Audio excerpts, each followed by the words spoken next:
The Pursuit of More Faith, number 3.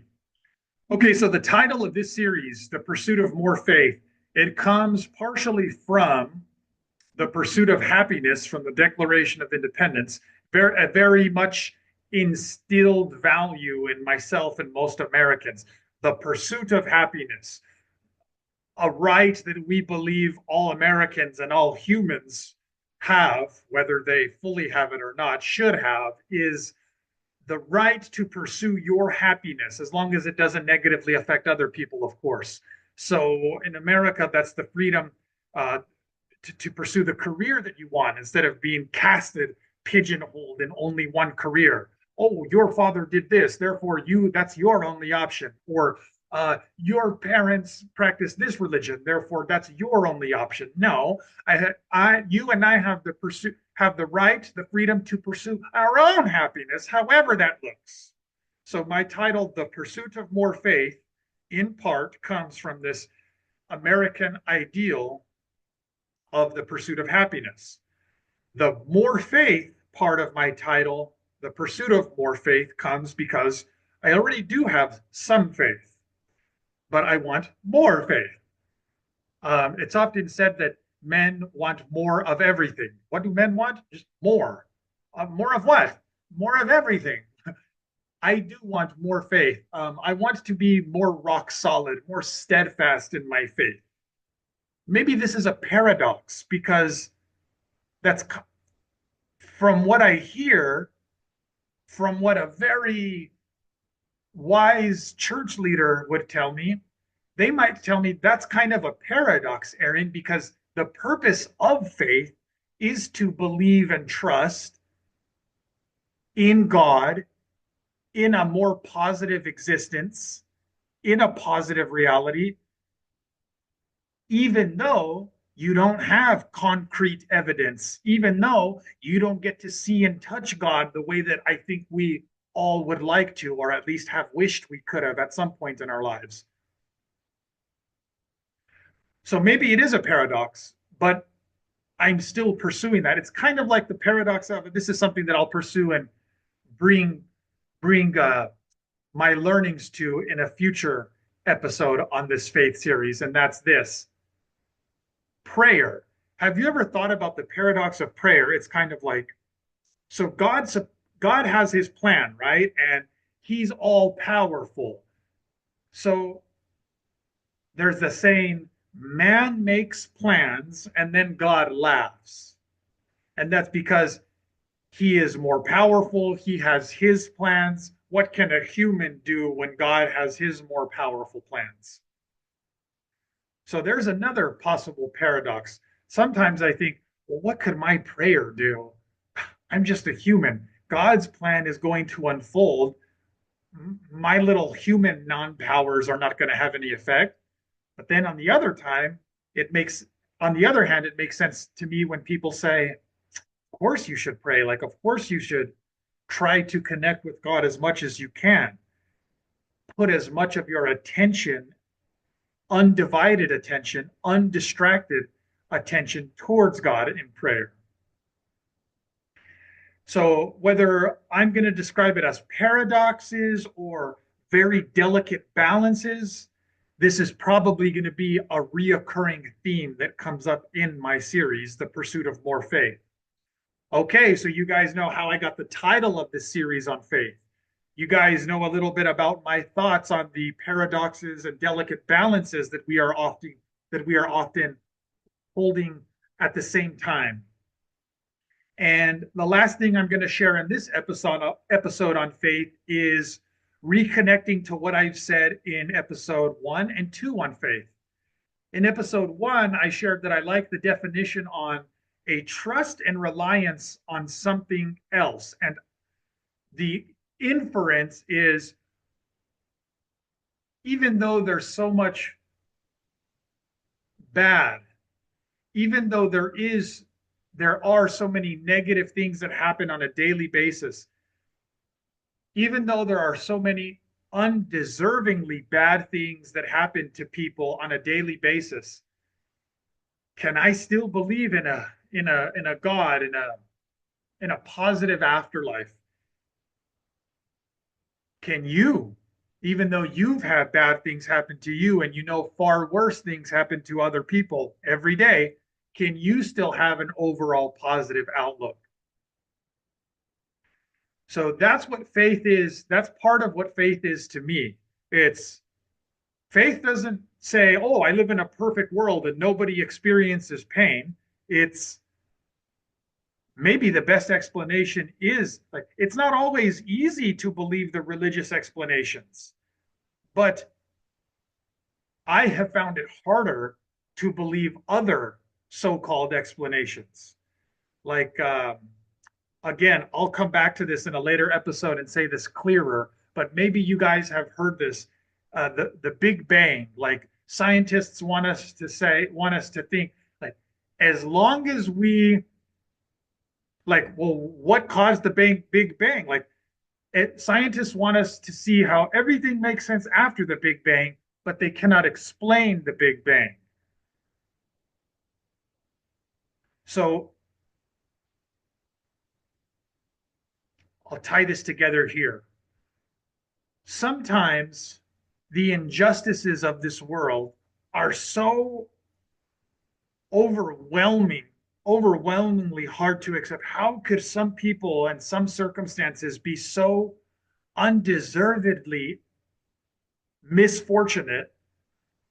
How could that be possible? How could some people be so unlucky and there be so much pain in the world if God loves us?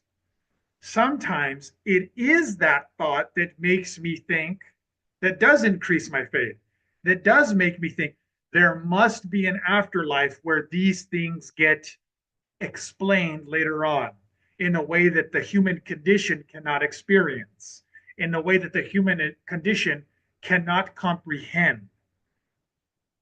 It makes me think that because you and I, we all have this sense of justification. We all have this sense of like right and wrong. And we know that other people are like, whenever, like, we might want to say, woe is me, and my situation is so bad and I'm treated unfairly. But if we choose to become more conscientious, we know that a lot of people are randomly born with far worse circumstances.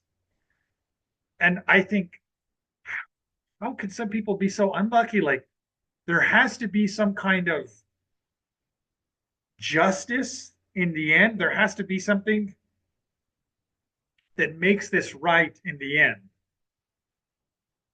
It makes me think of how some religions that believe in reincarnation, like maybe I am going to live that life that I consider to be more misfortunate to me. Maybe I am going to live that life that I consider to be more fortunate than me. Maybe. Or maybe there's an afterlife that justifies it altogether. Okay, so now here's really the last thing I'll share in this episode on the pursuit of more faith, and that's this. I once had a dream. I won't call it a nightmare. It wasn't that, but there weren't monsters, and I wasn't dying, but it also wasn't a pleasant dream. It was a negative dream. It was a bad dream. And in this dream, I remember I was such a weird dream. I was having dinner. We were at a table, maybe there was 10 of us, and I spilled my drink and food on myself. And so I went to the bathroom to go clean up. And when I was cleaning up, I kept making it worse and worse. And I was spreading the mess. And I was just like, now my clothes are completely ruined. So in my mind, in that bad dream, it was getting worse and worse. And it was going on forever because while I was trying to make it better, I was making the situation worse and worse. And then I had to finally leave the bathroom and go back out where I was visible to the other people. And I received their negative judgment, their negative looks, and this bad dream was continuing. And then I woke up. And when I woke up, I think a lot of you have had this feeling after a bad dream too. It's amazing, right? It's like, whoa, just a few seconds ago, I was in that moment. I didn't know it was a dream. I didn't know it was just a bad dream. When I was in there making the mess I spilled on myself worse, I thought that was real life. I was feeling horrible and thought there was going to be life consequences because of that bad situation. But then when I woke up and it wasn't dinner time, I wasn't at a table with 10 people. I was in my room, in my bed, and it was the morning. Like, oh, it's okay. I have that negative memory, but it didn't really happen. So it really wasn't negative. Is that what life is? Is that what it's going to be when we pass away? This is something that gives me comfort as a way to try to understand what this world is and to try to connect it to what I hope the afterlife is and what I do think it is more than anything else. I don't pretend to have 100% solid belief. I never have doubts, but I am here in the pursuit of more faith.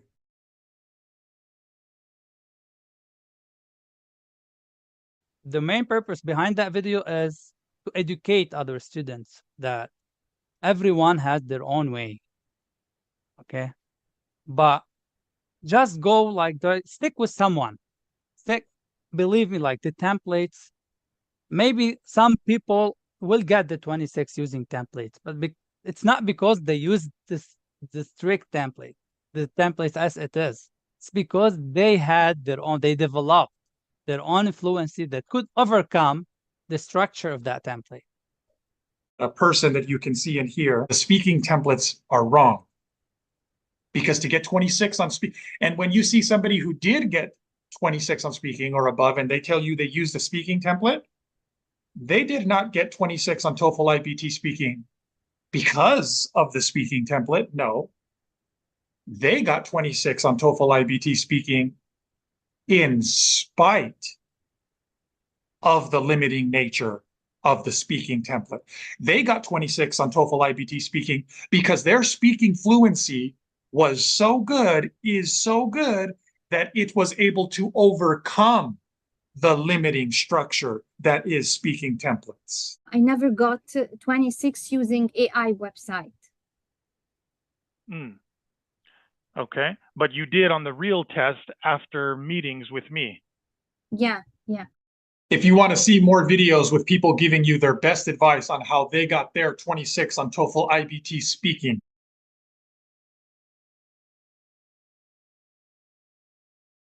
you can watch that YouTube playlist. It's connected to this video, and you can find it by searching for TOEFL IBT Speaking 26.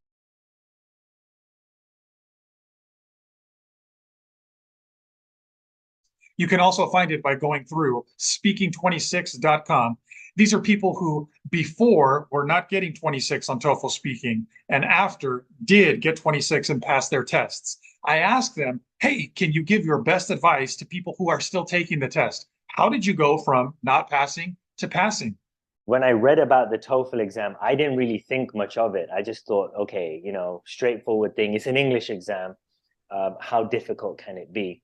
The pharmacy board needs specifically 26 in speaking. I used to change the template. Maybe this is more advanced, so I will use this the next exam, and I try to practice this for maybe a month or two to be able to master it, to say it without thinking. Every time I found myself getting maybe less score or the same score. It doesn't make any difference to just change the templates and use different introductory words. It didn't make any difference for me. Some of my friends advised me to start taking sessions with you. This helped me in passing my TOEFL exam. Erin helped me to pass and get 26. Erin, actually, any words will not be enough.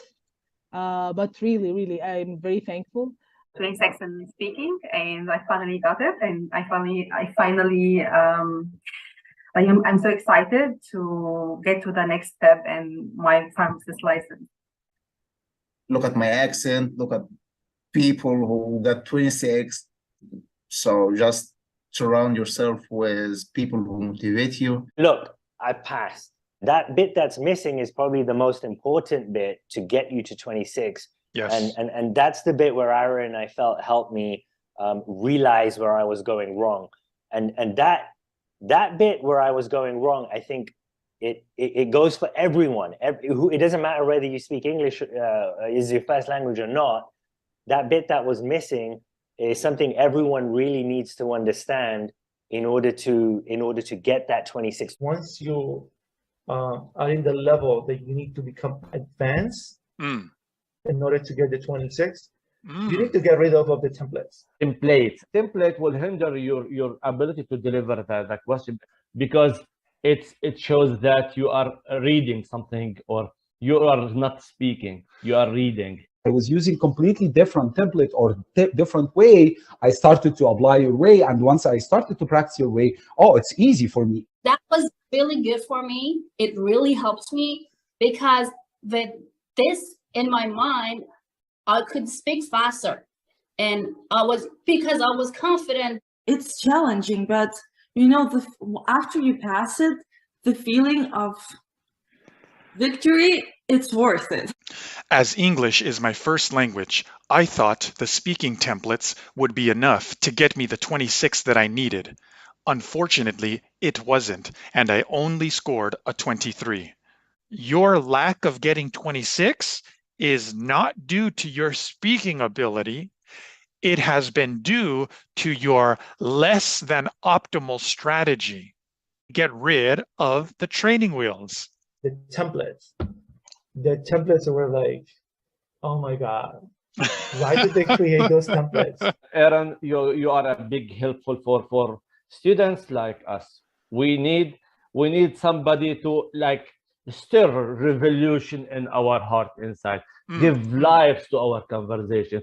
And this will never happen through other sites, like they have exact traditional pattern, the template, first, second, for example. Don't say, for example, the second time, for instance. Really? And like robot, I felt myself without life. I don't have the freedom to speak. You don't have to worry that much about how can I mention 2 reasons with 2 details or 2 examples. It's too much for me. You help students to increase their fluency. Instead of following that speaking template or any other speaking template, trust your fluency. For the students who are taking with you, trust this guy. He's amazing. He will shift or improve your level as soon as possible. Like just jump my score from 23 to 26, like this. How many hours I took with you? 5. Look at this. 5 hours in 2 weeks. I passed my test. I was surprised that I passed after 5 sessions together. I hope you keep inspiring and helping more pharmacists and more other students to achieve their goal and become a professional here in the United States. If I had just, found you earlier. For people who's really, they have concern and they need to do it very fast, go to the original, the source of help. Go to Aaron. He's the guy. He was the guy for me. And hopefully he's the guy for you. And he'll set you straight. He'll tell you what you need to do to get that 26